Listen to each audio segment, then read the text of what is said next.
I should have been the happiest woman alive on my wedding night. Instead, I stood alone in a dark, unfamiliar house at midnight, listening to footsteps in rooms I knew were empty.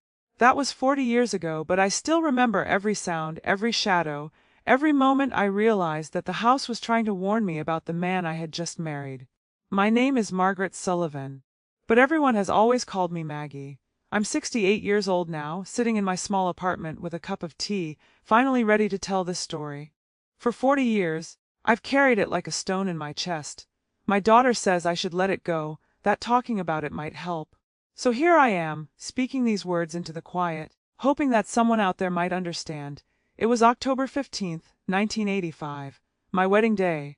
Thomas Bennett was the most charming man I had ever met. He was tall, with dark hair that was just starting to gray at the temples, giving him a distinguished look. He had kind eyes, or so I thought, and a smile that made me feel like I was the only woman in the world. We met at the library where I worked as a clerk. He came in every Tuesday for 3 months before he finally asked me to dinner.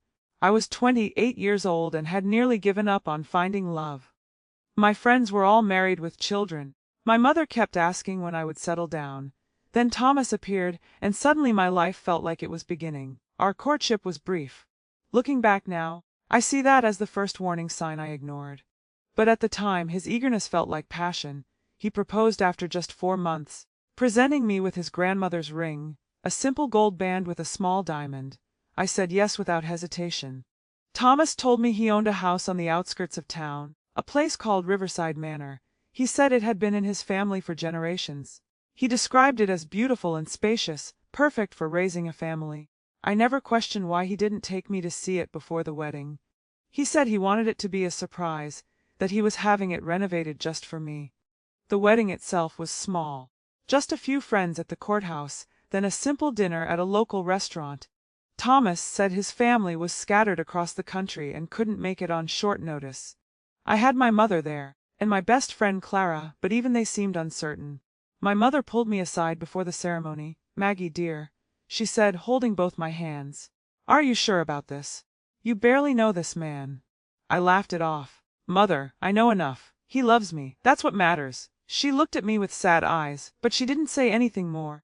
She just hugged me tight and whispered, "Be careful, sweetheart." After the dinner, Thomas said he needed to drive back to his office in town to pick up some important documents he had forgotten. He told me to go ahead to Riverside Manor, that he would join me within an hour. He handed me the keys and drew me a simple map. "Make yourself at home, Mrs. Bennett," he said with that charming smile. "I'll be there before you know it." I drove alone through the darkness, following the winding country roads out of town. The manor was farther than I expected, isolated among tall trees. When my headlights finally caught the house, my stomach tightened. Riverside Manor was not the beautiful family home Thomas had described. It was a large, 3-story Victorian structure that looked like it hadn't been maintained in decades. The paint was peeling, shutters hung crooked, and several windows on the upper floors were dark and broken. The renovations Thomas mentioned were nowhere to be seen. But I was a new bride, tired from the long day, and I told myself that the darkness was just making it look worse than it was. I would see it properly in the morning light. I parked my car and grabbed my small overnight bag. The front porch creaked under my feet as I approached the door. I fumbled with the keys in the darkness, trying 3 different ones before the lock finally turned. The door swung open with a long, low groan. I stepped inside and felt along the wall for a light switch. When I found it and flipped it on, a single bulb in the hallway flickered to life, casting weak yellow light across dusty floorboards and faded wallpaper. "Hello," I called out, though I knew I was alone. My voice echoed through the empty house. The entryway opened into a long hallway. To my left was a parlor with sheets covering the furniture. To my right, a formal dining room with a table set for 12, covered in dust. Straight ahead, a staircase climbed up into darkness. I checked my watch. It was 11:30 at night. Thomas said he would be back within an hour, which meant around midnight. I decided to explore a bit, to familiarize myself with what was now supposed to be my home. I found the kitchen at the back of the house. It was old-fashioned but functional. The refrigerator hummed loudly in the silence. I opened it and found it stocked with basics: milk, eggs, bread, butter. At least Thomas had prepared that much. I made myself a cup of tea, hoping it would calm my nerves. As the kettle boiled, I looked out the kitchen window into the backyard. All I could see was my own reflection in the glass, and, beyond it, absolute darkness. That's when I heard it, a creak from upstairs. Long and slow, like someone taking a careful step. I froze, the kettle whistling behind me. "Thomas," I called out. "Is that you?" No answer. I turned off the stove and listened. The house settled into silence again. Just old wood adjusting, I told myself. Old houses made noise. I took my tea and decided to find the bedroom. I climbed the staircase slowly, my hand on the banister. The second-floor hallway stretched in both directions, lined with closed doors. I opened them one by one. The first was a bathroom, old and yellowed but clean enough. The second was a bedroom with a bare mattress. The third was locked. The fourth was what appeared to be the master bedroom, a large room with a four-poster bed, a wardrobe and a dresser. This room looked lived in, unlike the others. The bed was made with fresh sheets. I set my bag down and sat on the edge of the bed, sipping my tea. The house was so quiet, too quiet. In the city there were always sounds. Cars passing, neighbors talking, the hum of life. Here there was nothing but the occasional creak of old wood. I checked my watch again. 11:55. Thomas would be here soon. Everything would feel better once he arrived. I decided to change out of my wedding dress and into my nightgown. As I stood in front of the wardrobe, I noticed something odd. The wardrobe doors weren't quite closed. A piece of fabric was caught in the crack. I opened the wardrobe. Inside, pushed to the back, was a collection of women's clothing. Dresses, blouses, skirts, all in styles from years ago. They were covered in dust but had once been expensive, I could tell. At the back of the wardrobe I found a shoebox. I don't know what made me open it. Curiosity, perhaps, or some instinct I couldn't name. Inside the box were photographs. Dozens of them. Most were of Thomas, looking younger, standing next to a beautiful woman with dark hair and bright eyes. They were smiling in every picture. On the beach, at restaurants, in front of this very house. At the bottom of the box was a photograph of Thomas and the woman on their wedding day. My hand started shaking. Thomas had been married before. He never told me. I heard the clock downstairs chime midnight, 12 slow bells echoing through the empty house, and then, from somewhere above me, from the third floor, I heard it clearly. Footsteps, slow, deliberate, moving across the ceiling. Someone else was in the house with me. I stood frozen in the bedroom, the wedding photograph still in my trembling hands. The footsteps above me continued, slow and methodical, moving from one end of the third floor to the other. My first thought was that Thomas had come home early and gone upstairs for some reason. But I hadn't heard a car arrive. I hadn't heard the front door open. And why would he go to the third floor without calling out to me? "Thomas." I called up toward the ceiling. My voice came out weak and uncertain. The footsteps stopped. The silence that followed was somehow worse than the sound. I could feel my heartbeat in my throat.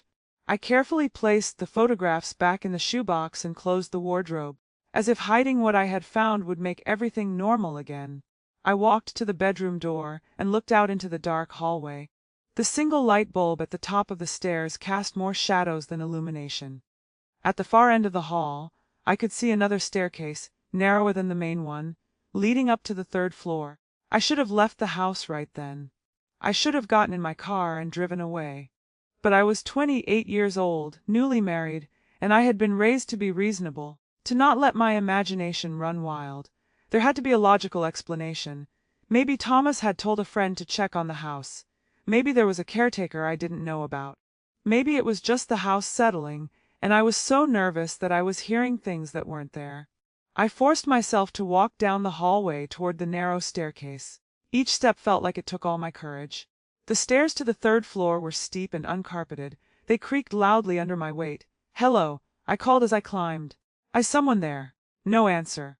When I reached the top, I found myself in a small landing with 3 doors, all closed. There was a string hanging from the ceiling with a bare light bulb. I pulled it, and the bulb flickered on, dimmer than the ones downstairs. I opened the first door slowly. It was a storage room filled with old furniture covered in sheets, boxes stacked against the walls, the kind of accumulated things that families keep for generations. Everything was covered in thick dust. No one had been in there for a very long time. The second door opened to reveal a similar room. More storage, more dust, more forgotten things. The third door was different. When I touched the handle, I felt something that made my skin crawl. The metal was warm, as if someone had just been holding it. I turned the handle and pushed the door open. It was a bedroom smaller than the one downstairs. But unlike the storage rooms, this one was clean. There was no dust. The bed was made with a faded quilt. On the nightstand sat a brush and mirror, a few bottles of perfume, and a small jewelry box. Women's items. On the dresser were more photographs. I walked closer, my legs feeling weak. They were all of the same woman from the pictures downstairs. The dark-haired woman who had been married to Thomas. In some photos, she looked happy. In others, especially the later ones, her smile seemed forced. Her eyes looked tired. In the most recent photos she looked thin, almost fragile, with dark circles under her eyes. Next to the photographs was a journal, bound in dark leather.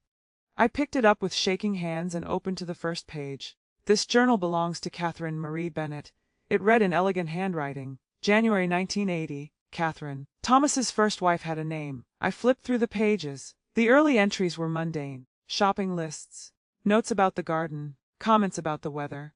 But as I moved forward through the months, the tone changed. Thomas has been acting strangely. One entry read, "He doesn't want me to go into town anymore. He says everything I need is here." Further along, I tried to call my sister today, but Thomas said the phone lines were being repaired. That was 3 weeks ago. My hands trembled as I continued reading. I'm not allowed to leave the 3rd floor now. Thomas brings my meals up. He says I'm not well, that I need rest, but I feel fine. I feel trapped. The final entries were barely legible, the handwriting shaky and desperate. He's keeping me here. The door locks from the outside. I can hear him downstairs with his colleagues, laughing and talking, while I'm locked up here like I don't exist. If anyone finds this, please know that I didn't leave him. I didn't run away. Whatever he tells people, it's a lie. The journal ended there. The last entry was dated March 1980. 5 years ago I felt sick. I closed the journal and looked around the room with new eyes. This wasn't just a bedroom. It had been a prison. That's when I heard it. A sound so faint I almost missed it. A whisper. It seemed to come from inside the walls themselves. I couldn't make out words, just a soft, desperate sound, like someone trying to speak through layers of wood and plaster. I backed toward the door, the journal still clutched in my hands. The whisper grew slightly louder, more insistent, and then I heard something else, something that made my blood run cold. The sound of a car engine, coming up the long driveway. Thomas was home. I ran from the room, pulling the light string as I went, plunging the 3rd floor back into darkness. I scrambled down the narrow stairs, my feet nearly slipping on the worn wood. I had to get back to the bedroom, had to hide the journal, had to pretend I hadn't discovered anything. But as I reached the 2nd floor hallway, I realized I was still holding Catherine's journal. I couldn't take it to the bedroom. Thomas would see it. I heard the front door open downstairs. "Maggie." Thomas called out, his voice echoed through the house. "Darling, I'm home." In a panic, I shoved the journal behind a large decorative vase on a hallway table. It wasn't a good hiding place, but it was the best I could do in the moment. I took a deep breath, smoothed down my nightgown, and tried to compose myself. Then I walked to the top of the main staircase. Thomas stood in the entryway below, looking up at me. In the dim light, his face was half in shadow.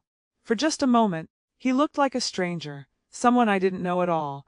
Then he smiled, and his face transformed back into the charming man I had married. "There you are, my beautiful bride," he said. "I'm so sorry I took so long. Come down and give your husband a proper welcome home." I descended the stairs slowly, each step feeling like a betrayal of Catherine, of the truth I had just discovered. When I reached the bottom, Thomas pulled me into an embrace. "How do you like our home?" he asked, his breath warm against my ear. "It's lovely," I lied, my voice barely above a whisper. He pulled back and looked at me closely. "Are you all right? You look pale." "I'm just tired," I said. "It's been a long day?" Of course," he said, stroking my hair. "Let's get you to bed. We'll have plenty of time to explore the house tomorrow." As he led me up the stairs, his hand on my back, I felt the weight of what I knew. The photographs, the journal, the locked room, the whispers in the walls. And I realized, with a clarity that cut through my fear, that I was not the first woman Thomas Bennett had brought to this house as his bride. But I was determined to be the first one to leave it alive. Thomas led me into the master bedroom, his hand never leaving my back. It felt less like a gentle guide and more like he was making sure I didn't run. Maybe I was imagining it. Maybe my discovery of Catherine's journal had made me paranoid. But the fear crawling up my spine felt real enough. "I know the house isn't quite what I described," Thomas said as he closed the bedroom door behind us. The renovations have been delayed. But we'll make it beautiful together, you and I." I nodded, not trusting my voice. He moved toward me, reaching for my hand. I forced myself not to flinch. This was my husband. We had been married for less than 12 hours. I should have felt safe with him. Instead, every instinct in my body was screaming at me to run. "You must be exhausted," he said softly. "Why don't you get some rest?" "I need to make a few phone calls for work. I'll be up shortly." Relief washed over me. "All right," I managed to say. He kissed my forehead, and I had to close my eyes to keep from pulling away. Then he left the room, closing the door behind him. I heard his footsteps descending the stairs. I waited, counting to 100 in my head to make sure he was truly gone. Then I moved quickly to the bedroom door and tested the handle. It turned freely. He hadn't locked me in. Not yet, a voice in my head whispered. I paced the room, my mind racing. I needed to think clearly. I needed a plan. The journal was hidden in the hallway. Catherine's room was upstairs, and somewhere in this house was the answer to what had happened to her. Thomas said she had left him. But the journal told a different story. Catherine had been locked in that third-floor room. She had been isolated, controlled, kept like a prisoner. And then what? What happened after that last journal entry in March 1980? I thought about trying to leave right then, while Thomas was distracted with his phone calls. But my car keys were in my purse downstairs, and I would have to walk past wherever Thomas was to get to the front door. He would hear me. He would stop me. And then he would know that I suspected something. No, I needed to be smarter than that. I needed to wait for the right moment. I changed into my nightgown, trying to appear normal in case Thomas returned.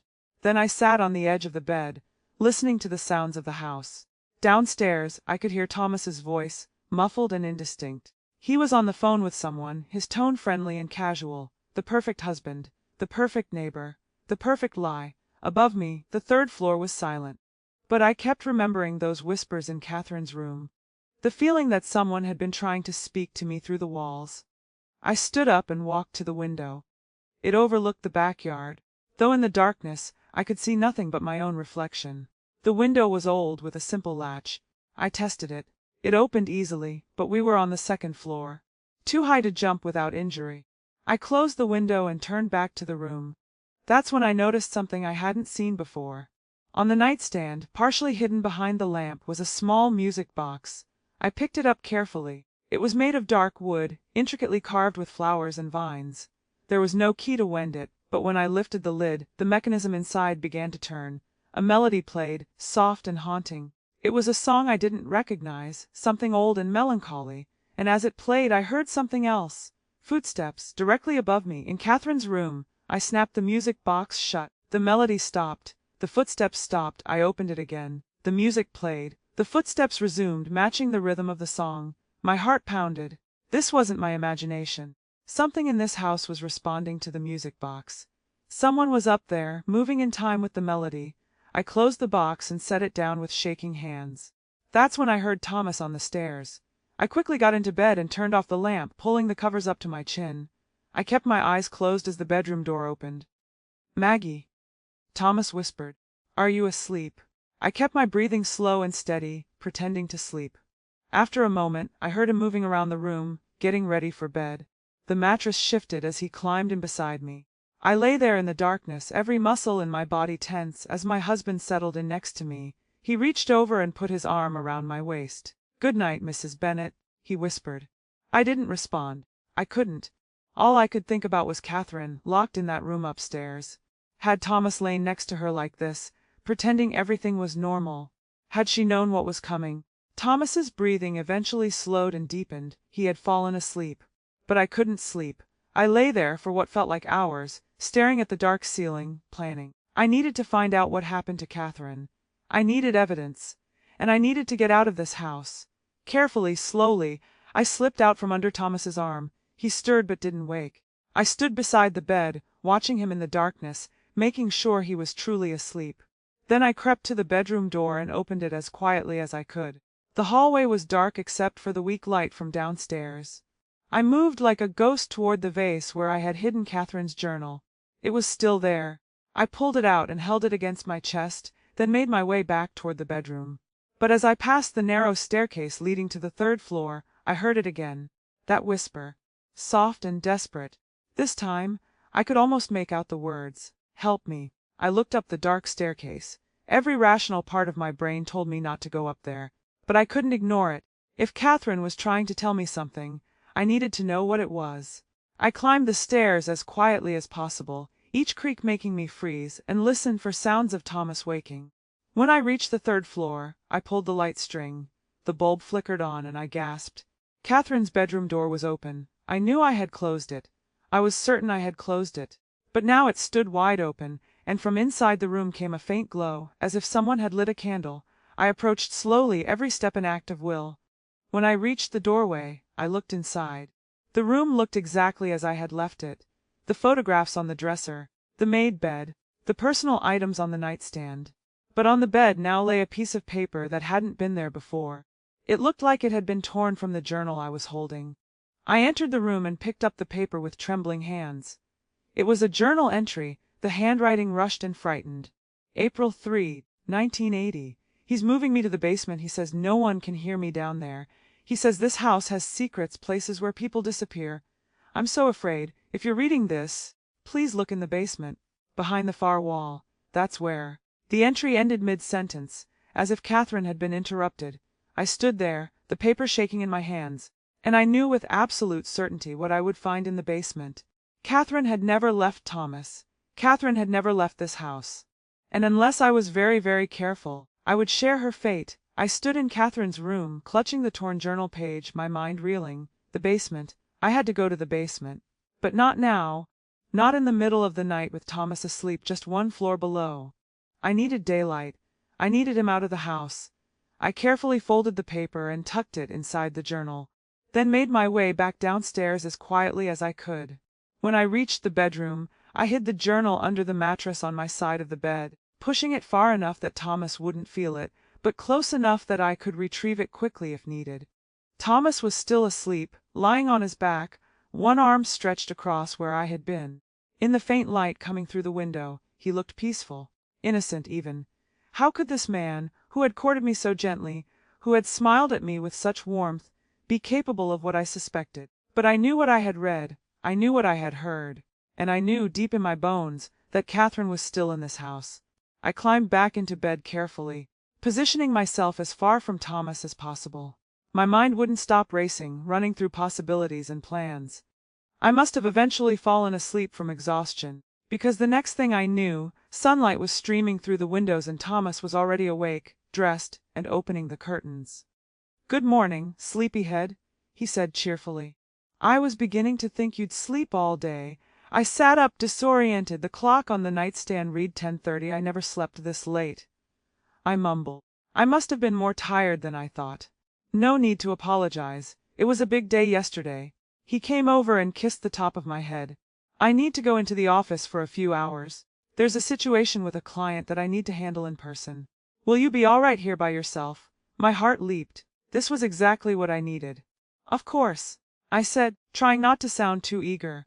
"I'll explore the house, maybe start thinking about what needs to be done." "Perfect." He smiled at me, and for a moment I saw a flash of something in his eyes. Satisfaction. Approval. I should be back by mid-afternoon. There's food in the kitchen if you get hungry. And Maggie, he paused at the door, don't go wandering too far outside. The property isn't entirely safe. Some of the old structures in the back are unstable. I'll stay inside, I promised. After he left, I waited by the window until I saw his car disappear down the long driveway. Only then did I allow myself to breathe freely. I had maybe 4 or 5 hours. I needed to make them count. I dressed quickly in jeans and a sweater, practical clothes that I could move in. Then I retrieved Catherine's journal from under the mattress and went downstairs to find the basement. In the daylight, the house looked less threatening but more decrepit. Wallpaper peeled from the walls. Water stains marked the ceilings. Dust covered every surface. This wasn't a house that had been prepared for a new bride. This was a house that had been abandoned, forgotten. I found the basement door in the kitchen, a heavy wooden door with a simple bolt lock. It wasn't locked now. I opened it to reveal a steep staircase descending into darkness. I felt along the wall and found a light switch. A single bulb at the bottom of the stairs flickered on, casting weak light into the space below. Taking a deep breath, I descended. The basement was large, running under most of the first floor. The ceiling was low, supported by thick wooden beams. The walls were stone and concrete, rough and cold. It smelled of dampness and earth and something else, something I couldn't quite identify. Something old and wrong. Old furniture was stacked along one wall. Boxes were piled in corners. Garden tools hung from hooks. It looked like any old basement, full of forgotten things. But Catherine's note had said to look behind the far wall. I walked slowly through the basement, my footsteps echoing off the stone. The far wall was mostly bare, just rough concrete with a few shelves holding old paint cans and rusted tools. I ran my hands along the wall, looking for anything unusual, and then I found it. A section of the wall, about 3 feet wide, that sounded different when I tapped on it, hollow. My hands were shaking as I began pulling away the shelves, moving the paint cans. Behind them, I could see that the concrete was a different color, newer than the rest of the wall. This section had been added later, patched over something. I looked around for something to break through it. Among the tools I found a hammer and a chisel. The concrete was old enough that it crumbled fairly easily when I started chipping at it. As I worked, I tried not to think about what I might find. I tried not to imagine Catherine's face, her fear, her final moments. But my hands kept moving, driven by a need to know the truth. After about 20 minutes of work, I had made a hole large enough to see through. I pulled out my lighter and held it up to the opening. At first, I couldn't make sense of what I was seeing. The space behind the wall was small, maybe 4 feet deep, and there in the darkness was a bundle of fabric, not fabric, a dress, the same style as the ones I had seen in the wardrobe upstairs. My lighter went out, and I stood there in the darkness, my whole body shaking. I knew I should stop. I knew I should leave the house right now, get in my car, and drive to the police. But I needed to be sure. I needed proof. I flicked the lighter again and held it closer to the hole. This time, I forced myself to look carefully at what was in that hidden space, and I saw her. Catherine, what was left of her. She was curled in that small space, her dark hair still visible, wearing the dress from one of the photographs. She had been there for 5 years, hidden behind this wall, while Thomas lived above her, while he went to work and smiled at his colleagues and courted new women, while he courted me. I stumbled backward, dropping the lighter. In the darkness, I felt my way to the stairs and climbed up as fast as I could. I made it to the kitchen sink before I was sick. When I could breathe again, when the shaking had subsided enough that I could think, I knew what I had to do. I had to get out of this house. I had to go to the police. I had evidence now. Catherine's journal, the hidden room, the body behind the wall. I ran upstairs to get my purse and car keys. But when I reached the bedroom, my heart sank. My purse was gone. My car keys were gone. Thomas had taken them. I searched the entire room, panic rising in my throat. Then I heard it, the sound I had been dreading, a car engine, coming up the driveway. Thomas was home early. I ran to the window and saw his car pulling up to the house. And I understood, with terrible clarity, that he had never intended to be gone for long. This had been a test. He wanted to see what I would do when left alone. I looked down at my clothes. They were covered in concrete dust from the basement. He would know immediately what I had found. The front door opened downstairs. "Maggie," Thomas called out. His voice was different now, colder. "Maggie, I think we need to have a conversation. I was trapped in this house with a murderer, with no way to escape, no way to call for help." And then I heard it again, that whisper from the walls, but this time it was clear, as if Catherine herself was standing beside me. "The window," she whispered. "The tree." "Run." I looked at the window, then back at the bedroom door. Thomas's footsteps were on the stairs now, slow and deliberate. He knew. Somehow he knew what I had discovered. "Maggie, darling," he called out, his voice sickeningly sweet. "Where are you, my love? I came back early to surprise you." I didn't have time to think. I ran to the window and threw it open. Outside, just as Catherine's whisper had promised, was a large oak tree. One of its thick branches stretched close to the window, maybe 3 feet away. I had never been athletic. I had never climbed a tree in my life. But fear has a way of making you capable of things you never imagined. I heard Thomas reach the second floor. "Maggie, why is the basement door open?" I climbed onto the windowsill, my legs shaking. The branch looked impossibly far away. The ground looked impossibly far below. But behind me, I heard the bedroom door open. "Maggie, what are you doing?" I didn't look back. I jumped. My hands caught the branch, rough bark scraping my palms. For a terrifying moment, my feet dangled in empty air. Then I managed to swing my legs up, wrapping them around the branch. "Maggie, stop!" Thomas was at the window now. "You're gonna hurt yourself! Come back inside. We can talk about this." I shimmied along the branch toward the trunk of the tree. Behind me, I heard Thomas climbing onto the windowsill. He was coming after me. The tree trunk was wider, with more branches.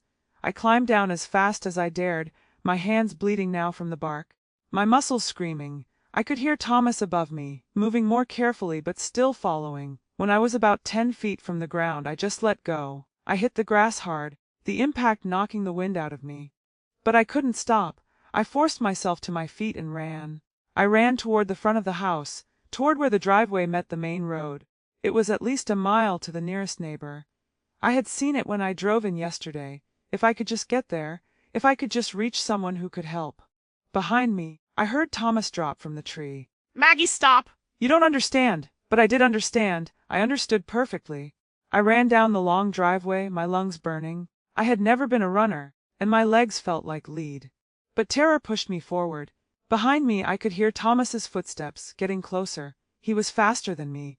I knew he would catch me before I reached the road. "Please," I gasped, not knowing if I was praying or calling out to Catherine's spirit. "Please help me." And then, as if in answer, I heard it. The sound of a car engine. Someone was coming up the driveway. An old pickup truck rounded the bend, heading toward the house. I ran straight toward it, waving my arms frantically. The truck slowed, and I could see an elderly woman behind the wheel, her face concerned. She stopped the truck, and I ran to the driver's side window. "Please," I gasped. "Please help me. Call the police. He killed his first wife. She's in the basement, please." The woman's eyes widened.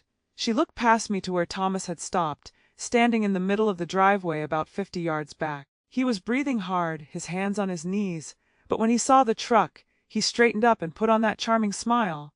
"I'm so sorry," he called out, walking toward us slowly with his hands raised. "My wife is having some kind of episode. She's not well. We need to get her back inside." "Is that true, dear?" the woman asked me. "Are you his wife?" "Yes," I said, my voice breaking. "We got married yesterday, but he killed his first wife, Catherine. She's hidden in the basement. Please, you have to believe me."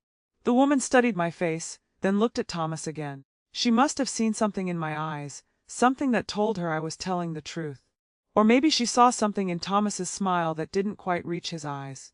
"Get in," she said, unlocking the passenger door. Quickly, I ran around the truck and jumped inside. Thomas started running toward us. "Drive!" I screamed. The woman hit the gas and the truck lurched forward.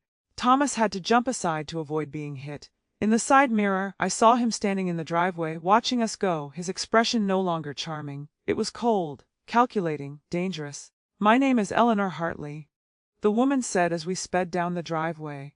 "I live about a mile from here. I was coming to welcome you to the neighborhood. I remember when Thomas brought his first wife here too. Catherine, she was a lovely girl. You knew her?" I asked, my voice shaking. "I did. We became friends, or as close to friends as we could be. Thomas didn't like her visiting me, said she needed to rest. And then one day he told me she'd left him. Just packed up and ran off. I never believed it. Catherine wouldn't have left without saying goodbye." Tears streamed down my face. "She didn't leave. He kept her locked on the 3rd floor. Then he moved her to the basement. I found her journal. I found her body." Eleanor's hands tightened on the steering wheel. "That poor girl. I should have checked on her." "It's not your fault," I said. "He's very good at lying." We reached the main road and Eleanor turned toward town. "The police station is about 20 minutes from here. We'll go straight there." I nodded, unable to speak. Now that the immediate danger had passed, the reality of everything was crashing over me. I had married a murderer. I had spent the night sleeping next to a man who had killed his first wife and hidden her body in the walls of their home. And if Eleanor hadn't come when she did, I would have been next. "Thank you," I managed to say. "Thank you for believing me." Eleanor reached over and squeezed my hand. Catherine tried to tell me something was wrong near the end. I saw it in her eyes. But I didn't push, didn't ask the questions I should have asked. I won't make that mistake again. We drove in silence for a while. Then Eleanor spoke again. "Did you hear anything strange in the house? Any sounds you couldn't explain?" I looked at her, surprised. "Yes, footsteps on the 3rd floor, whispers in the walls, and I think her spirit guided me. She showed me where to find the journal. She told me how to escape." Eleanor nodded slowly. "That house has always had a presence. I think it's been trying to tell its secrets for a long time. Maybe Catherine's spirit couldn't rest until someone finally listened.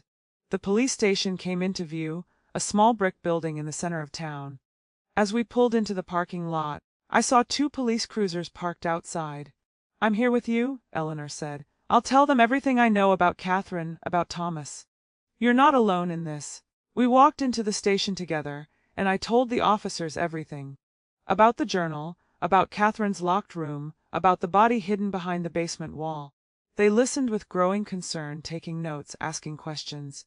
Within an hour, 3 police cars were heading toward Riverside Manor with a warrant to search the property. I never went back to that house. I stayed with Eleanor while the investigation proceeded. The police found Catherine's body exactly where I said it would be. They found her journal. They found evidence that Thomas had been drugging her, keeping her weak and compliant before he finally killed her. Thomas was arrested that same day. He tried to run, but they caught him before he reached the state line.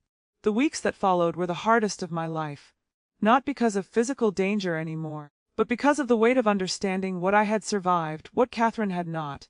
I stayed with Eleanor in her small, warm cottage down the road from Riverside Manor. She insisted, and I was grateful. I couldn't bear the thought of being alone, and my mother's house in the city felt too far away, too disconnected from what had happened. Eleanor never asked for anything in return.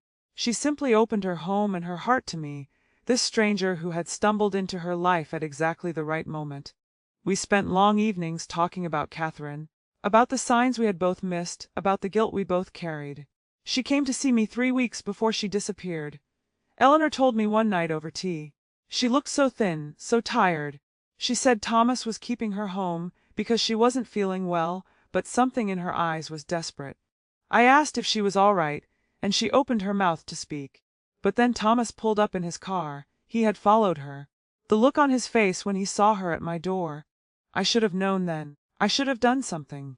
He was very good at controlling situations, I said quietly, at making everything seem normal when it wasn't. The police investigation moved quickly. With Catherine's body, her journal, and my testimony, they had everything they needed. But what shocked everyone was what else they found. In the basement, behind another false wall, they discovered personal belongings that didn't belong to Catherine. A purse with identification for a woman named Susan Miller. A wedding ring engraved with the name, Dorothy. There had been others before Catherine. The police traced the items back to 2 women who had been reported missing in the 1970s. Both had been seen with Thomas Bennett. Both had disappeared without a trace. Their families had never stopped looking for them. Thomas had been killing for over a decade. When the prosecutor told me this, I felt my legs give out. Eleanor caught me and helped me to a chair. I had thought I understood the monster I had married, but I had only seen the surface. "How many?" I whispered. "3 that we can confirm," the prosecutor said. "Catherine and 2 others. There may be more. We're still investigating." The trial was set for 6 months later. The prosecutor asked if I would be willing to testify, and I said yes without hesitation. I owed it to Catherine. I owed it to all of them. In the meantime, I tried to rebuild my life. I annulled my marriage to Thomas. I quit my job at the library, unable to bear the sympathetic looks and whispered conversations. Eleanor helped me find work at a small bookstore in the next town over, where no one knew my story. But the hardest part was the nightmares. Every night I would dream of that house, of Catherine's locked room, of the whispers in the walls. I would wake up in a panic, convinced that Thomas had escaped, that he was coming for me. Eleanor would hear me crying and come sit with me until dawn, never judging, never telling me to get over it. She understood trauma in a way that only someone who has lived through it can. "You're stronger than you know," she would tell me. "You survived, you escaped, and you're making sure he can never do this again." One night, about 3 months after my escape, I had a different dream. I was back in Riverside Manor, but it wasn't frightening this time. I was standing in Catherine's room on the 3rd floor, and she was there with me. She looked exactly like her photographs, young and beautiful, with dark hair and kind eyes. But there was a peace about her now, a lightness. "Thank you," she said to me. "Thank you for hearing me. Thank you for not letting him win." "I'm so sorry," I told her, tears streaming down my face. "I'm so sorry I couldn't save you." "You did save me," she said softly. "You gave me justice, you gave my family closure, and you saved yourself. That's more than enough." She smiled at me. and then she faded away like morning mist. I woke up with tears on my cheeks, but for the first time since my wedding night, I didn't feel afraid. I felt something like peace. The trial came in April. I had to face Thomas across the courtroom, had to look into the eyes of the man I had married and tell the judge and jury everything that had happened. It was the hardest thing I had ever done. Thomas sat there in his suit, looking distinguished and innocent, trying to smile at me like we were still in love. But I didn't look away. I told them about the journal, about Catherine's locked room, about the body in the basement. I told them how his first wife had tried to warn me from beyond the grave. The defense attorney tried to suggest that I was unstable, that I had imagined things, that I was a bride who had gotten cold feet and fabricated a story. But the evidence was overwhelming. Catherine's body, the journal, the belongings of 2 other missing women. When I finished testifying, I walked past Thomas's table. He leaned toward me and whispered, just loud enough for me to hear, "You were supposed to be different. You were supposed to stay." I stopped and looked directly at him. Dorothy was different. Susan was different. We were all different. But you were always the same. And now everyone knows it. The jury deliberated for less than 4 hours. Thomas Bennett was found guilty on 3 counts of first-degree murder. The judge sentenced him to life in prison without the possibility of parole. I was in the courtroom when the sentence was read. I watched as they led him away in handcuffs, his charming mask finally stripped away completely. He looked back at me one last time, and I saw nothing in his eyes but empty rage. Catherine's family approached me after the trial. Her sister, her mother, her father. They hugged me and thanked me through their tears. They had spent 5 years not knowing what had happened to their daughter, their sister. Now, finally, they could lay her to rest. She saved my life, I told them. Her spirit guided me. I truly believe that. Catherine's mother squeezed my hand. She was always like that, always trying to help others, even when she needed help herself. I'm glad she was able to reach you. I'm glad you both found your way out of that terrible house. So here I am, 40 years later, sitting in my small apartment with my cup of tea, finally telling this story to anyone who will listen. People often ask me how I moved on from something like that. The truth is, you never completely move on. You carry it with you, but you learn to carry it differently. After the trial, I stayed with Eleanor for another year. She became like a mother to me, filling a space in my life that I didn't even know was empty. We would sit on her porch in the evenings, watching the sunset, not always talking but always together. She taught me that healing doesn't happen in a straight line. Some days you feel strong. Some days you can barely get out of bed. Both are okay. Eventually, I moved to a different state, far away from Riverside Manor and all its memories. I needed a fresh start, a place where no one knew my story, where I could be just Maggie, not the woman who almost became his next victim. I went back to school and became a counselor, specializing in helping women escape abusive relationships. I couldn't save Catherine, but I could save others. Over the years, I've helped hundreds of women recognize the warning signs, make safety plans, find the courage to leave. Each woman I help feels like a promise kept to Catherine's memory. I never married again. Some people find that sad, but I don't. I built a full life on my own terms. I have close friends. I have my work, which gives me purpose. I have a daughter, Emily, whom I adopted when she was 7 years old. She's 35 now with children of her own, and she's the greatest joy of my life. I told Emily my story when she was old enough to understand. I wanted her to know why I taught her to trust her instincts, why I emphasized that she never owed anyone her time or her trust just because they seemed nice. She hugged me and said, "Mom, you're the bravest person I know." But I don't feel brave. I feel lucky. Lucky that Catherine's spirit was strong enough to reach across the veil. Lucky that Eleanor came when she did. Lucky that I listened to the fear in my gut instead of dismissing it. Eleanor passed away 15 years ago, at the age of 92. I was with her at the end, holding her hand just as she had held mine through so many difficult nights. Her last words to me were, "You did good, Maggie. You've saved yourself and you've saved so many others." Catherine would be proud. I still think about Catherine often, about the life she should have had, the years that were stolen from her. But I also believe that she's at peace now. Sometimes, on quiet evenings, I swear I can hear that music box melody, faint and distant, and it doesn't frighten me anymore. It feels like a gentle reminder that I'm not alone, that Catherine is watching over me still. Riverside Manor was torn down a year after the trial. The town couldn't sell it, couldn't find anyone willing to live in a house where such terrible things had happened. So they demolished it and planted trees where it once stood. I'm glad. Some places hold too much darkness to ever be homes again. Thomas died in prison 8 years ago. Heart attack. I didn't go to the funeral. I didn't need that closure. My closure came the day I escaped through that window, the day I chose to save my own life. I learned some important lessons from that terrible experience. I learned that charm can be a disguise. I learned that isolation is often the first tool of control. I learned that when something feels wrong, even if you can't explain why, you should listen to that feeling. But most importantly, I learned that victims can become survivors, and survivors can become warriors for others. In my counseling practice, I see so many women who blame themselves, who think they should have known better, should have seen the signs earlier. I tell them what I've learned: abusers are experts at hiding who they really are. They choose victims carefully. They groom them slowly. It's not your fault for trusting someone who presented themselves as trustworthy. But I also tell them, you have more power than you think. Your instincts are real. The discomfort you feel is real.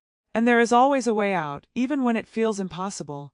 My daughter Emily asked me recently why I decided to share this story now, after keeping it mostly private for so long.